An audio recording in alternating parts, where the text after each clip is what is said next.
Assalamualaikum warahmatullahi wabarakatuh. Nama saya Luciana, NIDN 0420096102 dari Universitas Insan Cendekia Mandiri, dahulu Unbar, Universitas Bandung Raya. Pada kesempatan kali ini, saya akan menyampaikan beberapa pemaparan terkait dengan kegiatan pengajaran yang saya lakukan selama saya menjadi dosen tetap di UICN. Pembelajaran merupakan kegiatan inti dalam proses pendidikan, karena melalui kegiatan pembelajaran ini diharapkan dapat dicapai tujuan pendidikan dalam bentuk terjadinya perubahan tingkah laku dalam diri mahasiswa. Juga menjadi harapan semua pihak agar setiap mahasiswa mencapai hasil belajar yang sebaik-baiknya sesuai dengan kemampuan masing-masing. Bagi saya, untuk menjadi dosen yang baik, maka saya selalu dituntut untuk berusaha sedapat mungkin agar dapat pembelajaran secara berhasil. Salah satu faktor yang dapat membawa keberhasilan itu adalah adanya perencanaan pembelajaran yang dibuat oleh dosen sebelumnya. Melalui perencanaan yang maksimal, sebab seorang dosen dapat menentukan strategi apa yang dilakukan agar tujuan pembelajaran dapat tercapai. Perencanaan dapat menghindarkan kegagalan pembelajaran. Sehingga dalam video ini saya akan menyampaikan beberapa pemaparan terkait dengan konsep, tujuan, deskripsi, hingga strategi yang dilakukan agar proses pembelajaran berjalan sesuai dengan yang diharapkan. Selamat menyimak, semoga bermanfaat. Udah Bu. Assalamualaikum warahmatullahi wabarakatuh. Waalaikumsalam warahmatullahi wabarakatuh. Sehat-sehat semuanya? Alhamdulillah. Sehat Bu. Baik, Masih Bu. semangat pagi terus ya, walaupun kita sudah siang hari.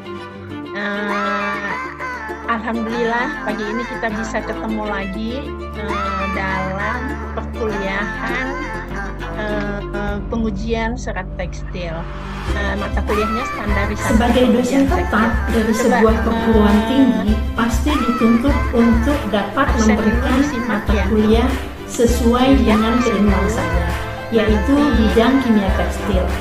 Salah satu mata kuliah yang sedang saya ampu yaitu standarisasi pengujian tekstil 1. Mata kuliah ini mengajarkan tentang konsep, pengujian, dan evaluasi berbagai jenis material tekstil secara kualitatif dan kuantitatif. Sehingga mahasiswa nantinya akan dituntut untuk mempelajari tentang beberapa teknik pengujian yang nantinya akan bisa dipakai dalam industri tekstil. Di antaranya yaitu 1. Menghitung MCMR serat tekstil. 2. Menganalisa kerusakan serat tekstil. Dan 3. Mengimplementasikan evaluasi secara kimia dan secara fisika untuk mengetahui mutu kain sehingga mampu memecahkan masalah yang dihadapi di industri tekstil. Untuk kegiatan pendahuluan biasanya berlangsung selama 5-7 menit, yang mana kegiatannya selalu diawali dengan berdoa menurut kepercayaan masing-masing. Setelah itu, saya akan memeriksa kehadiran mahasiswa sebagai salah satu bukti berlangsungnya proses pembelajaran yang diikuti. Kemudian, saya akan memberikan penjelasan tentang kontrak perkuliahan. Berhubung saya mengajar tentang standarisasi pengujian tekstil 1, maka saya biasanya akan memberikan persepsi terlebih dahulu kepada mahasiswa tentang pengujian kualitatif serat tekstil. Kemudian, setelah pendahuluan dilakukan, maka saya akan langsung menyampaikan inti materi perkuliahan yang saya ampu, dan biasanya berlangsung selama 90 menit. Mahasiswa akan dituntut untuk menyimak penjelasan topik sajian mengenai pengujian kualitatif serat dengan uji pembakaran, uji pelarutan, dan uji mikroskop. Lalu, saya akan memberikan contoh persoalan melalui sesi diskusi yang berkaitan dengan pembahasan mata kuliah. Sesekali, saya juga biasanya memberikan latihan tentang cara menganalisis persoalan tentang pengujian kualitatif serat. Setelah proses pembelajaran dilakukan selama 90 menit, biasanya langsung diakhiri dengan penutupan selama 5-7 menit. Saya akan memfasilitasi mahasiswa untuk mereview materi dari uji kualitatif serat tekstil dan memberi tugas atau kuis yang harus dikumpulkan melalui WA, email, atau Google Classroom di pertemuan berikutnya pada e-learning. Dan akhir perkuliahan selalu ditutup dengan mengucapkan salam. Demikian pemaparan singkat dari saya terkait dengan proses pengajaran yang saya lakukan. Semoga bermanfaat dan dapat memberi inspirasi dan motivasi. Untuk saran dan masukannya saya terima dengan senang hati. Selamat beraktivitas. Wassalamualaikum warahmatullahi wabarakatuh.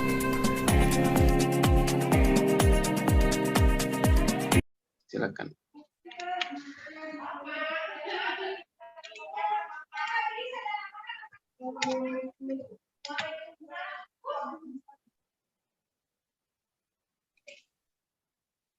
Sudah terlihat?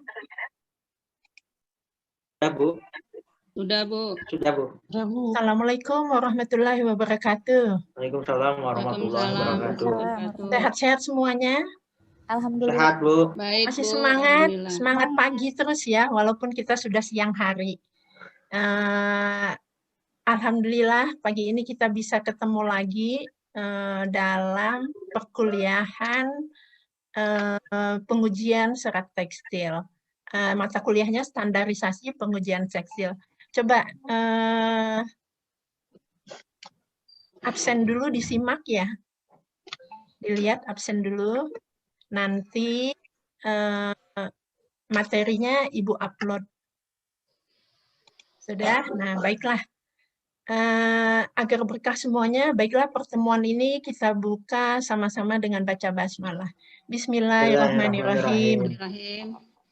Ya, tema kali ini kita pengujian kualitatif serat tekstil. Ini merupakan kelanjutan dari materi semester 1 kalau nggak salah ya. Kalau semester 1 dulu mahasiswa semuanya sudah belajar serat-serat tekstil.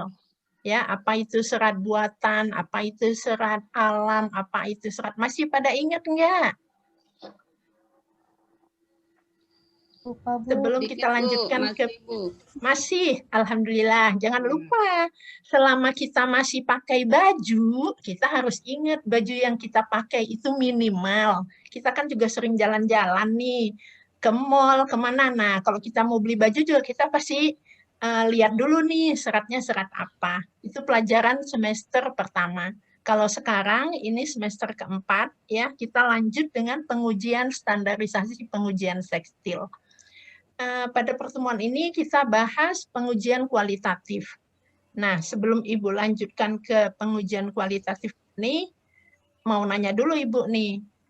Ada yang tahu nggak apa itu kualitatif? Boleh deh, apa bedanya kualitatif sama kuantitatif? Indri? Ya, Bu. Kalau misalnya kualitatif, dia ada jumlah, Bu, berbentuk jumlah. Kalau misalnya kuantitatif, dia tidak berbentuk jumlah atau angka, dia penjelasan. Ya, ada yang lain? Albert? Saya, Bu. Ya, boleh. Saya, Iim? Bu. Ya, boleh. Siapa dulu, Bu? Ya, Bu Iim juga boleh. Ya, makasih, Bu.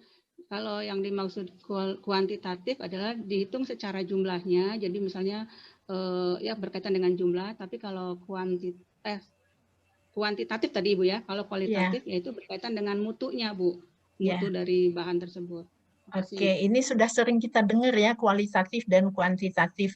Kalau supaya mengena ya, jadi Ibu ibaratkan kalau kita mau bikin kue nih.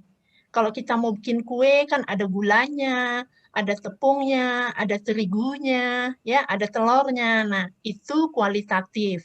Tapi kalau nanti sudah telurnya berapa, terigunya berapa gram, nah, menteganya berapa gram itu masuk kuantitatif. Nah, kalau ke serat, kalau ke pengujian serat, kualitatif ini termasuk cara menguji serat. Jadi serat-serat itu ada serat alam, ada serat buatan, ada serat campuran. Nah, untuk kita mengetahui identifikasi serat-serat tersebut, kita harus melakukan pengujian kualitatif. Di mana pengujian kualitatif ini termasuk uji pembakaran, kemudian uji pelarutan, kemudian uji mikroskop. Ya, nah, boleh nggak satu-satu cara uji pembakaran aja? Nanti atau uji pelarutan aja, atau uji mikroskop aja, boleh nggak kira-kira? Fajar gitu. Bisa mungkin Bu ya? Nggak boleh. Nggak boleh. Jadi kalau pengujian ini harus saling menguatkan, saling berhubungan. Ya, jadi kalau kita mau uji serat tekstil harus uji bakar dulu.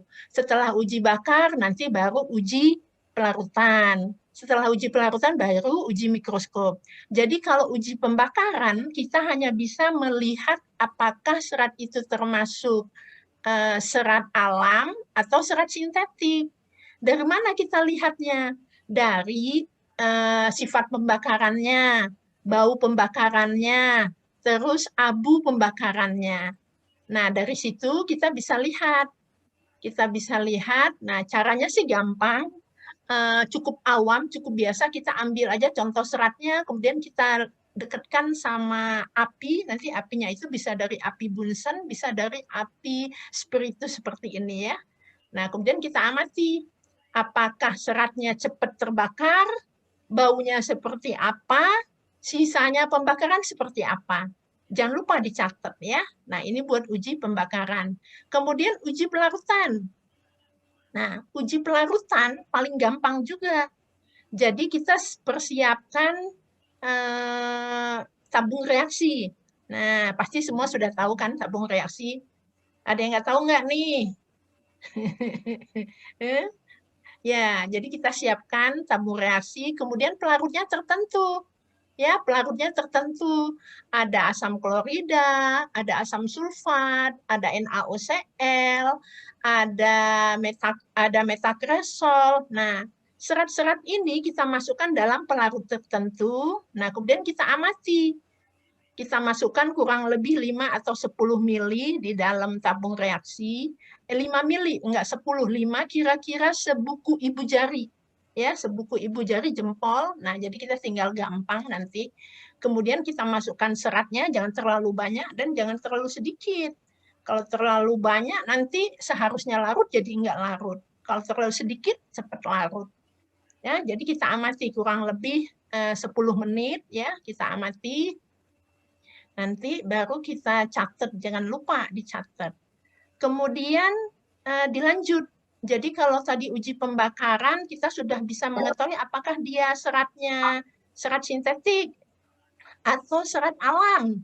Nah, dari situ kita langsung uji pelarutan.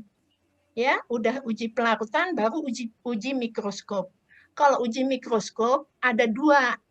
Ya, ada 2, ada uji penampang membujur, ada penampang melintang. Nah, siapa yang tahu apa bedanya penampang membujur sama penampang melintang?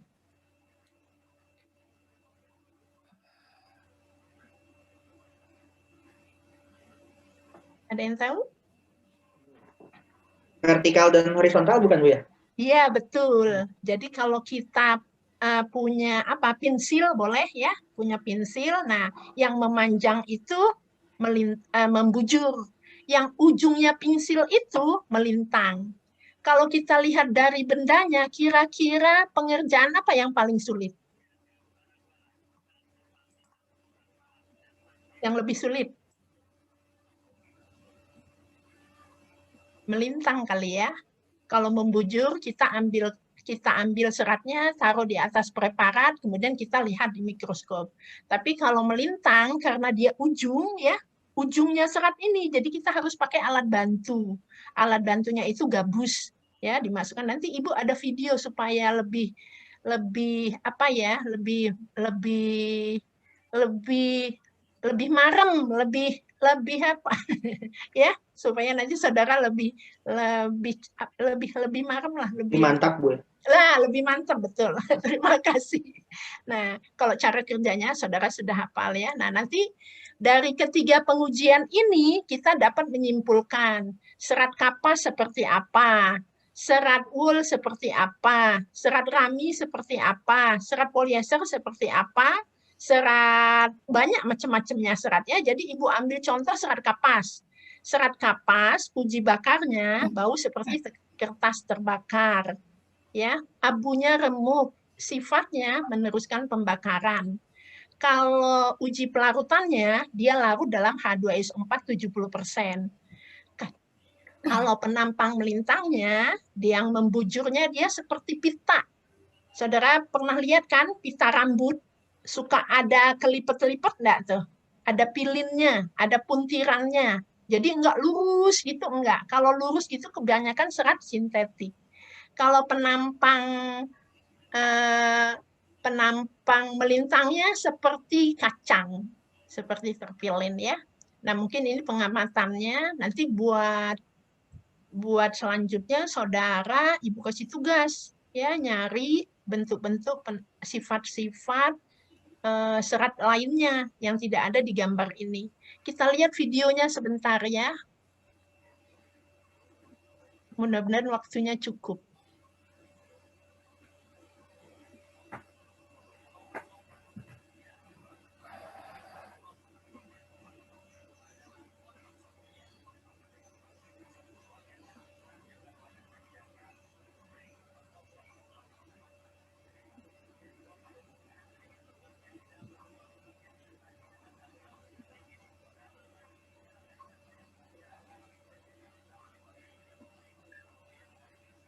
Udah terlihat?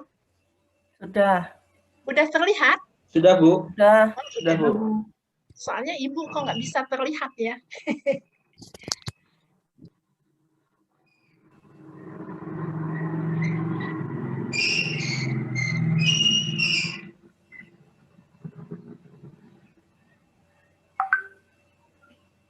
Bu, memang videonya belum nyala ya, Bu ya? Maksudnya belum di-play? Ya, karena Ibu nggak bisa terlihat, jadi tidak bisa dipandu nih. Ada kesalahan ini ya. Baiklah, kita anggap selesai ya.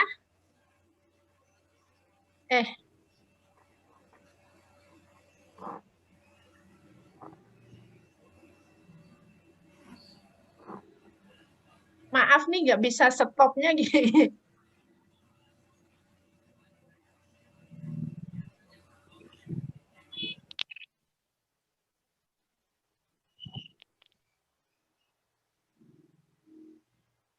Sudah stop, Bu. Ya, udah nggak share lagi.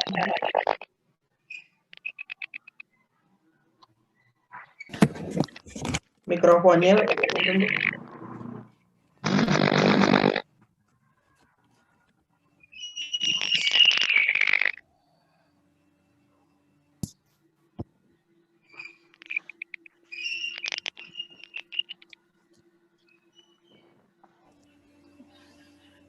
Bu, ke-mute, Bu. Oke, ya. Mungkin jelas ya? Ada yang ingin ditanyakan dari video itu? Jelas, Bu. Alhamdulillah. Ya, sudah paham semuanya? Paham. Ya, oke. Jadi dari video itu sama PPT-nya nanti Ibu share ya. Nah, buat tugasnya nanti saudara cari bentuk-bentuk identifikasi penampang serat untuk serat campuran. Misalnya polyester wool, polyester kapas, polyester rayon, ya. Nah, atau nilon rayon. Nanti akan kita bahas minggu depan. Mungkin batas pengumpulannya sampai hari Senin ya. Hari Senin. Nah, Demikian juga untuk topik berikutnya, minggu depannya lagi, kita akan membahas pengujian Muster-Regen dan Muster konten, daya serap pada serat-serat tekstil. Ada yang tanya lagi? Kalau tidak, mungkin bisa kita akhiri pertemuan kita kali ini.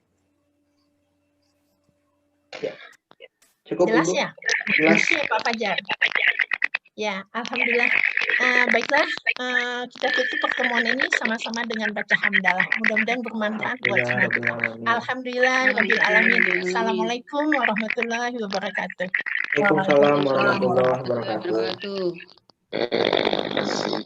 Siap. Mana selanjutnya kita Suaranya kurang. Apa suara Suaranya blur, Pak. Kabar banget. Jaringan mungkin ya, Bapak ini agak delay, Pak.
Assalamualaikum warahmatullahi wabarakatuh. Perkenalkan, nama saya Luciana, NIDN 0420096102 dari Universitas Insan Cendekia Mandiri Dahulu Unbar, Universitas Bandung Raya. Selamat pagi, halo teman-teman semuanya. Hari ini saya akan bercerita mengenai pengabdian masyarakat yang saya lakukan bersama tim dari Fakultas Teknik Universitas Insan Cendekia Mandiri. Pengabdian masyarakat adalah suatu kegiatan yang bertujuan membantu masyarakat dalam beberapa aktivitas tanpa mengharapkan imbalan dalam bentuk apapun. Pertama-tama saya akan bercerita dulu nih teman-teman. Sebenarnya apa itu kain batik jemputan? Nah, batik jemputan adalah batik yang dibuat dengan cara teknik ikat dan celup dengan motif dan warna yang diinginkan. Batik jemputan ini lebih populer kita kenal dengan nama jemputan tie and dye. Terdapat dua cara untuk membuat batik jemputan. Yang pertama yaitu dengan teknik ikat dan yang kedua teknik jahitan. Secara umum program ini dirancang oleh berbagai universitas atau institut yang ada di Indonesia untuk memberikan kontribusi nyata bagi bangsa Indonesia, khususnya dalam mengembangkan kesejahteraan dan kemajuan bangsa Indonesia. Kegiatan pengabdian masyarakat merupakan salah satu bagian dari Tridharma perguruan tinggi yang saya lakukan sebagai dosen di UNCN. Adapun tema pengabdian masyarakat yang saya lakukan tentunya sesuai dengan bidang keahlian saya, yaitu kimia tekstil. Sehingga judul pengabdian masyarakat yang saya ambil adalah pelatihan pembuatan kain batik jemputan di TK Kurata Ayun, Kota Cimahi. Bagi teman-teman semua yang masih penasaran, silakan tonton video ini. Jangan lupa subscribe. Nah, sekarang saya akan bercerita nih bagaimana metode yang kami lakukan selama pengabdian masyarakat. Hal yang pertama yang kami lakukan adalah kami memberikan penyuluhan terlebih dahulu kepada peserta pelatihan mengenai pengertian dari kain batik jemputan dan bagaimana cara untuk membuat kain batik jemputan. Lalu setelah peserta pelatihan memahami mengenai teknik pembuatan kain jemputan, tahap selanjutnya adalah dengan melakukan praktek langsung pembuatan kain batik jemputan kepada peserta pelatihan. Nah, karena kebetulan pelatihannya dilakukan di TK Kurata Ayun, maka yang menjadi target peserta pelatihan kami adalah guru-guru dan orang tua siswa di TK Kurata Ayun di Kota Cimahi. Sebenarnya, apa sih tujuan kami melakukan pengabdian masyarakat ini? Kegiatan ini selain bertujuan untuk melatih kreativitas para guru dan orang tua siswa yang ditunjukkan dengan hasil kreasi ikat dan pewarnaan yang mereka lakukan. Tujuan utama dari pelatihan ini adalah kami sangat berharap bahwa kegiatan ini dapat memotivasi para guru dan orang tua siswa untuk mendapatkan pengetahuan baru dan dapat menghasilkan produk yang memiliki nilai jual dan cukup tinggi sehingga bisa menjadi peluang untuk meningkatkan perekonomian mereka. Sekarang saya akan bercerita nih lebih dalam, lebih detail mengenai tahapan pelaksanaan kegiatan pengabdian kepada masyarakat yang kami lakukan. Seperti yang telah tadi saya sebutkan, pertama kami melakukan tahapan penjajakan terlebih dahulu dengan cara menghubungi kepala sekolah, para guru, dan para orang tua murid TK Kurata Ayun dan memberi penjelasan terkait dengan kegiatan yang akan kami laksanakan.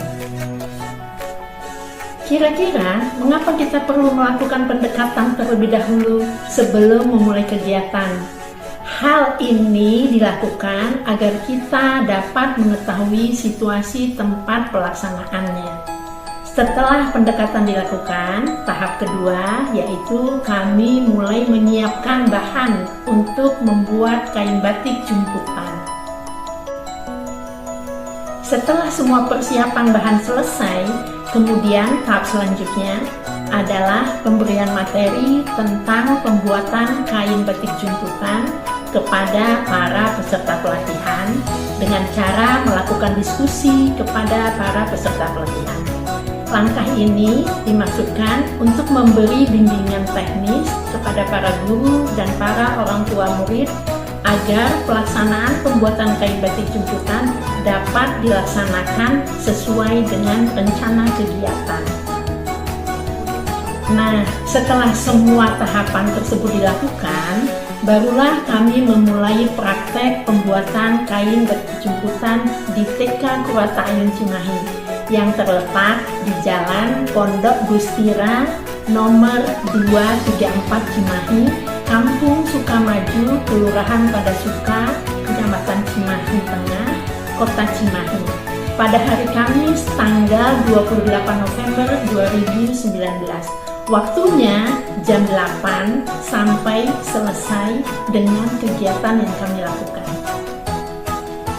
Namun, setelah diberi pelatihan singkat terkait penambahan keterampilan tentang pembuatan kain batik jumputan, para orang tua murid dapat menghasilkan produk-produk home industry seperti taplak meja, tempat tisu, sarung bantalan kursi, dan kebutuhan lain yang diperlukan di rumah tangga dari hasil karyanya sendiri. Ditambah lagi dengan adanya situasi pandemi seperti sekarang ini, kita seolah-olah dituntut untuk dapat berdiam diri saja di rumah. Jika para orang tua murid atau guru-guru ini sudah bisa membuat kain batik jumputan sendiri, maka hal ini akan menjadi suatu kegiatan positif yang dapat mereka kerjakan di rumah dan waktunya kapan saja. Demikian topik pengabdian kepada masyarakat yang dapat saya sampaikan. Terima kasih sudah menonton video ini. Semoga bisa memberi inspirasi bagi kita untuk tetap berproduktif, terutama di tengah-tengah situasi pandemi seperti sekarang ini. Wassalamualaikum warahmatullahi wabarakatuh.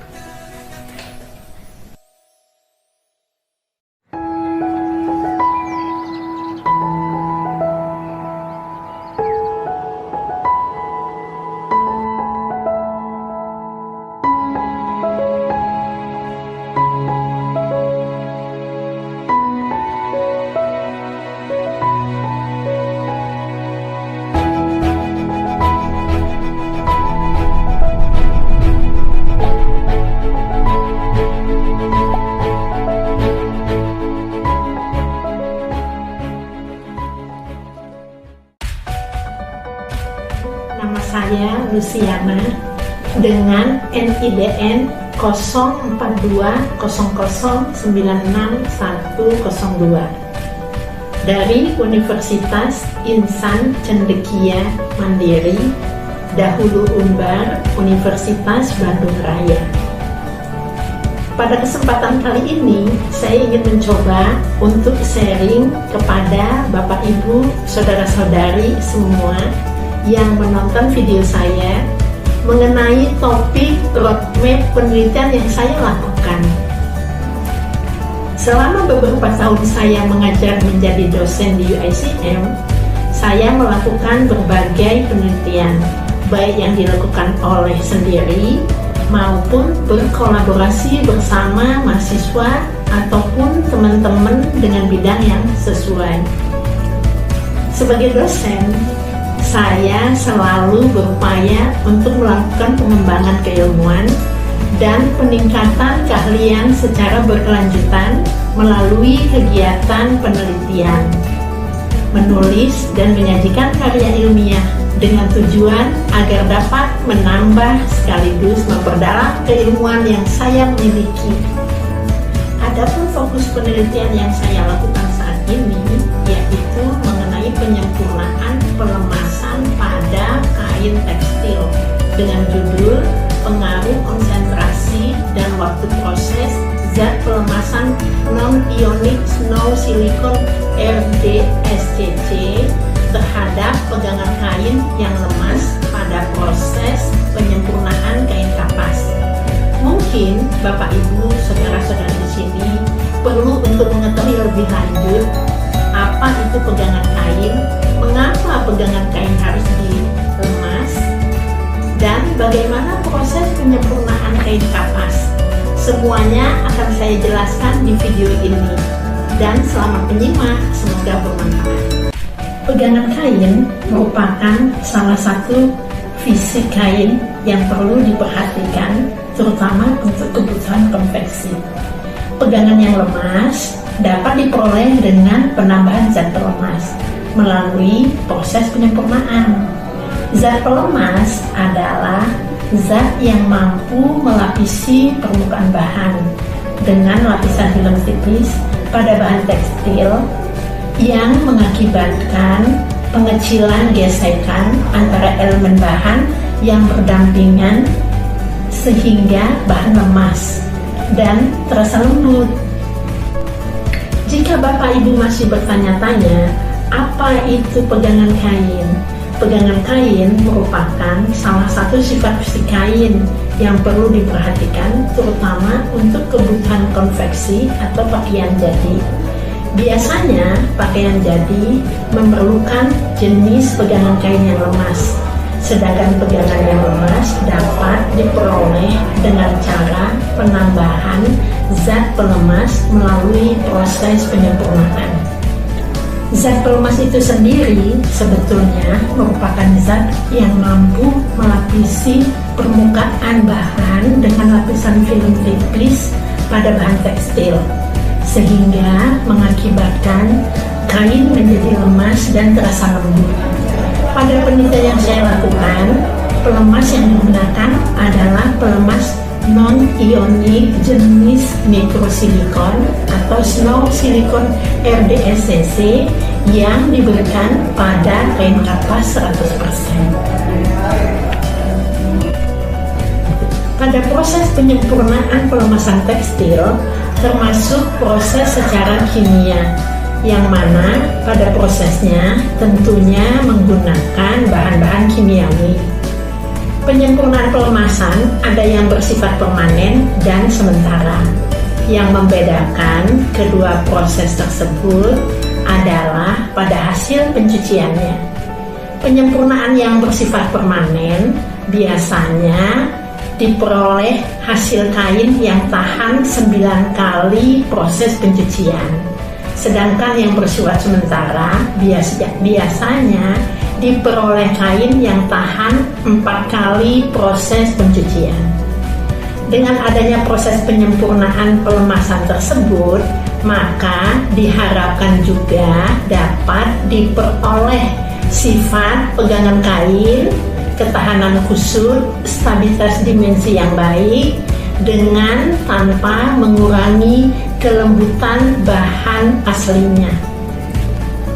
Untuk metode penelitian yang dilakukan adalah dengan menggunakan sistem pet cure yang terdiri dari rendam peras atau pet, pengeringan atau dry, pemanas awetan atau cure dengan beberapa variasi zat pelemas snow silicone RDSCC dan variasi waktu lama perendaman.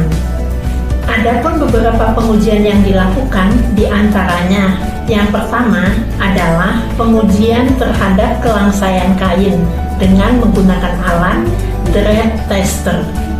Yang kedua yaitu pengujian kembali dari kekusutan dengan menggunakan alat Shirley Crisp Recovery Tester. Dan yang terakhir adalah dengan pengujian kelemasan kain secara visual menggunakan metode perankingan. Zat pelemas snow silicone yang digunakan dalam penelitian ini merupakan produk inovasi yang baru yang diproduksi oleh PT Snogen Indonesia.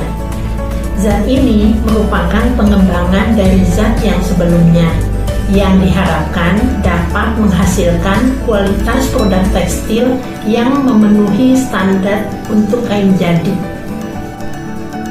Adapun hasil penelitian yang dilakukan, yaitu kita dapat mengetahui mekanisme proses penyempurnaan pengemasan pada kain kapas dengan pengujian uji kelangsaian, pengujian kembali dari kekusutan, dan uji pegangan kain, sehingga dapat ditentukan kondisi optimum, yaitu pada konsentrasi snow silikon RDSCC 30 gram per liter dalam waktu perendaman 3 menit dengan nilai kelangsaian 23,65%. Pengujian kembali dari kekusutan 100% arah lusi dan 97,25% arah pakan. Demikian roadmap penelitian yang dapat saya sampaikan. Terima kasih sudah menonton video ini. Semoga bisa menambah bekal dan semangat bagi kita untuk terus berkarya dan berprestasi.